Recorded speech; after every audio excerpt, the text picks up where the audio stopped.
Hi, it's Gary. Welcome to today's video. Today I've got a first impressions video for you, and it's of this. This is a 3D printed pen made by Platypus Pens. They're based over in Melbourne in Victoria here in Australia. Really like this. I think it's very nice. It's very different as well, knowing that it's been 3D printed and essentially handmade to my specifications. Join me now down on the mat. We'll take a look at the pen, walk through the body, we'll do some size comparisons, a writing sample, and then I'll give you my initial thoughts on this pen.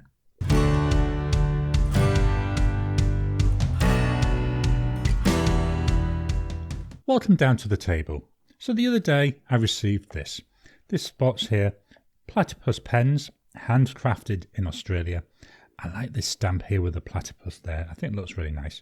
But well packaged, triangular box, and inside that box was this, the ubiquitous bubble wrap. I've managed to get the content out without actually unwrapping this. I just wanted to show you how it comes wrapped. In there was this, another tube. I've cut this end off, but the other end shows you what it was like. Really well packaged, really well packed.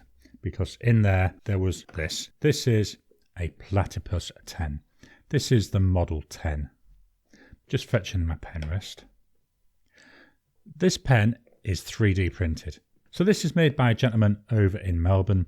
He's a retired university lecturer. Really nice. 3D printed. The entire thing printed from scratch by him. Let's take a walk through the body.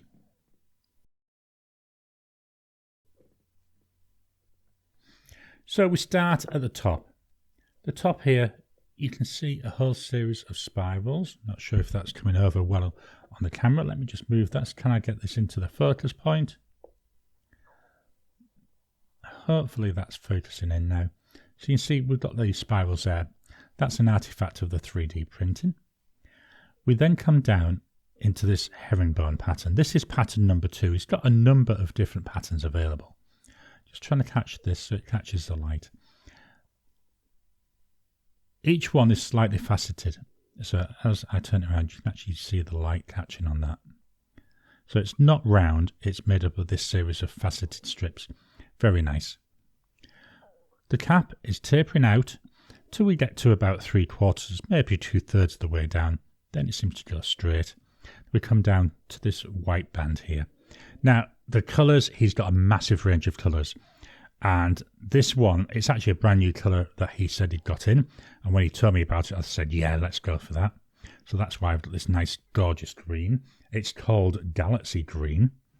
And then for the band here, I looked at different colours, but I thought, let's have white because it really does fetch out the green. So at the bottom of the band, we've got the drop off down to the body. It's not that big a drop off. Yes, you can feel it if you're looking for it, but it's not massive. We then come into the body. The body, the exact same, made with this herringbone type pattern. Just turn that around so you can hopefully see in the body. So we've got the same width till about halfway down. Then we're starting to taper off. And then we've got another slightly pointed end. Again, it's got that slight patterning in there. Really nice. I think it looks really good. So the pen, it uncaps in, let me try and get my hand. So we go half, 1, about 1 1/4, 1.5 turns. So really nice, not a massive number of turns to take off. And if we take that off, we reveal the nib. So this is a broad nib. Now, I believe it's the Bock nib. I haven't been able to find out how to easily find out, but when I was ordering it, I did say to the guy I'd like a Bock nib if possible. Let me just turn the nib over. There you can see the feed. And that's just fit then into the section. Again, the section all 3D printed using that white and then that green. The beauty of this material, hopefully this will come over. Let me try and get this again in the focus point.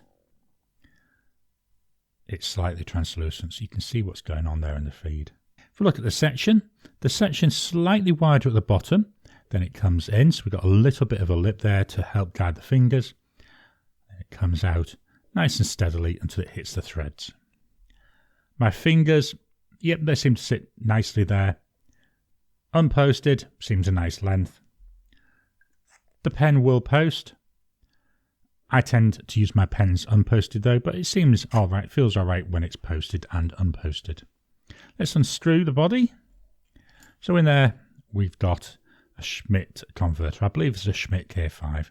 Now you'll see some water in there. I've already cleaned this all out just to make it a bit easier so we can get straight into recording, but that works really well. And again, we've got that plastic there, plastic fittings.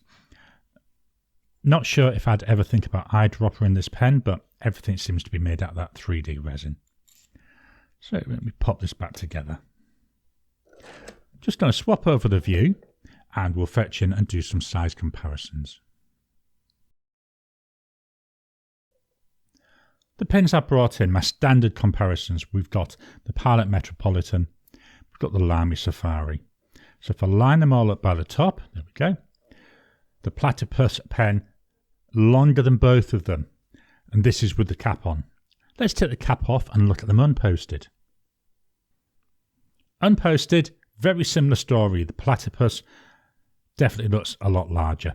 But we've got a number 6 nib on it.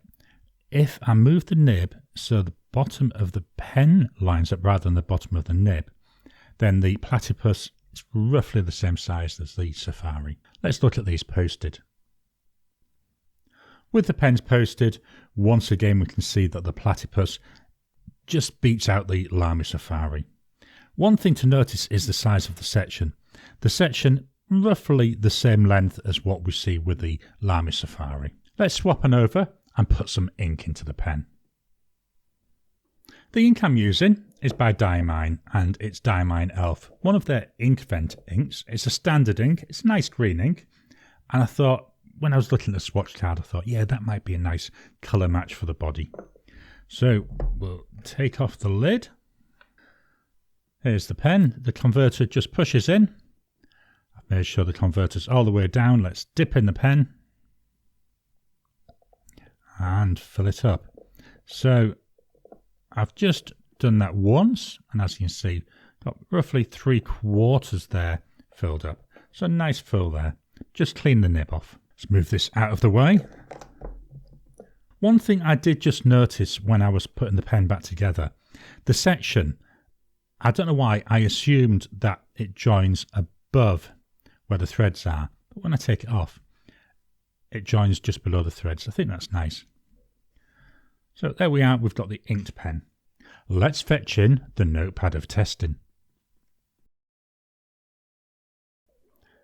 Here we've got the notepad of testing. This is Oxford Optic paper. It's 90 GSM paper, really nice, fountain pen friendly. So we'll fetch in the pen. So this is a Platypus.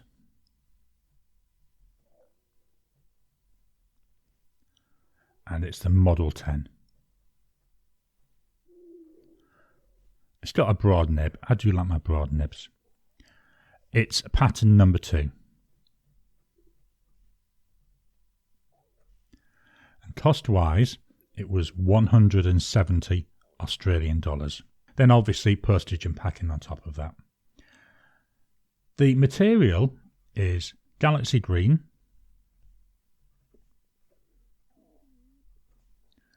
And white. Very nice, enjoying this so far. The ink is by Diamine. And it's Elf. Seeing some nice shading at the moment coming through. Let's just move this up ever so slightly. Drying times, so we go immediate. 10 seconds. 30 seconds. 1 minute.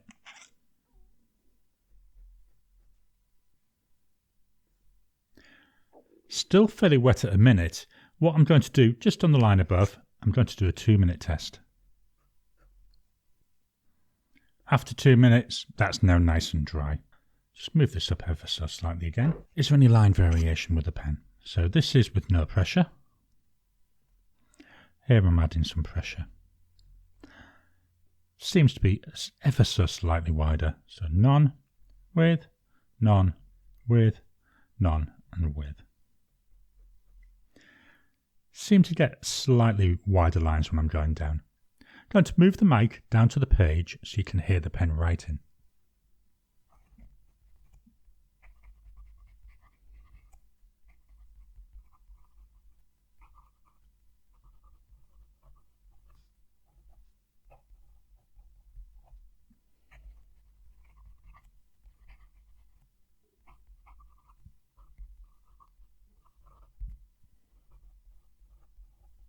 That's very nice, really enjoyable. And now I'll just do my flow test. And then going backwards. Very enjoyable to write with. It's smooth, there's not a lot of feedback. There's a little teeny bit, but it's not really jumping out of the page at you. It's just pleasant, it's enjoyable. So what are my thoughts on this pen? I like it. It's nice. It's different. Now, one of the things which is hard to show you, but there's a little bit of a weight inside. So you can see there, it's, if I start it rolling, see if I can start it rolling, it keeps going back. So it's not one where it'll just start rolling, keep going and end up on the floor. And I do like that idea. So if I give it a bit of speed, obviously it will keep going. But for normally putting it down, it soon stops. It's a nice little detail. I'm going to just show you these. This is what else came in the envelope. So we've got the business card there with the name of the pen maker, Michael J. Lou. Then there was this information leaflet. So obviously at the top we've got the details of what it is. But then we've got care and feeding of the pen. So inks about filling, posting, cleaning, drying out. Technical details about a fountain pen, the way it's got the construction, so there it's got about the ballast in the grip and in the body. Give you some details about how he actually makes it. This one's just the plain resin, but he does now do some terracotta pens. Very nice, really informative. I've had a good read through that and found it really helped inform me a lot, not just with this pen, but with other similar fountain pens. So that was a really nice added bonus, and it's these little added bonuses really make the difference, don't they, when you're buying a pen. I do like the pen. I love the colour. I know it's green. I like my greens. When I was looking at my inks for this, I looked at my swatch cards, and I would say about 20% of my inks are green, which was quite surprising. It's not until you look at them together that you realise that. I like this pattern. It's very nice. It's very tactile. You can really feel it.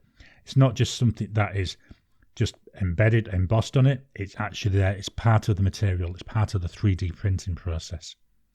I actually like the way that this white offsets the green as well. The cap comes on and off quite easily. Doesn't feel like it's jarring. It's plastic on plastic.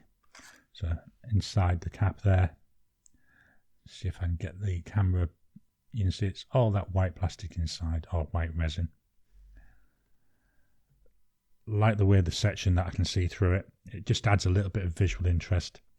Fits nicely into my hand and posted. As I showed, it will post. Posts quite well. I don't intend to post it. It doesn't make it feel overly heavy. Doesn't add much weight at all, to be honest. The whole pen is fairly light. Just makes it seem a bit long to me. You know, that unposted is the perfect size. It does have another model, which is very similar, but it's more of a pocket pen sized. I went for this, which is more like a full-size pen. Like the nib, nice and plain, a little bit of decoration on there. You know, so it's a broad nib. Altogether, a really nice, pleasant pen. The ordering experience, really nice. He's got a website. You go there, you fill in a form, and then he gets back to you via email. Really good transaction, really simple, easy transaction to do. So these are my thoughts on the Platypus Model 10, Galaxy Green and White, pattern number 2, and Diamine Elf. I hope you've enjoyed today's video. Have you got a Platypus pen? Have you got a 3D printed pen? What are your thoughts on them? What do you think makes them different? Is it a pen you'd like to buy? Why not drop a comment down below? Let's kickstart the conversation. Please hit the thumbs up button every time you like, every time you comment, just helps with the YouTube algorithm. If you haven't already, please subscribe to my channel so that you can get new videos as I release them. I'll talk to you again soon.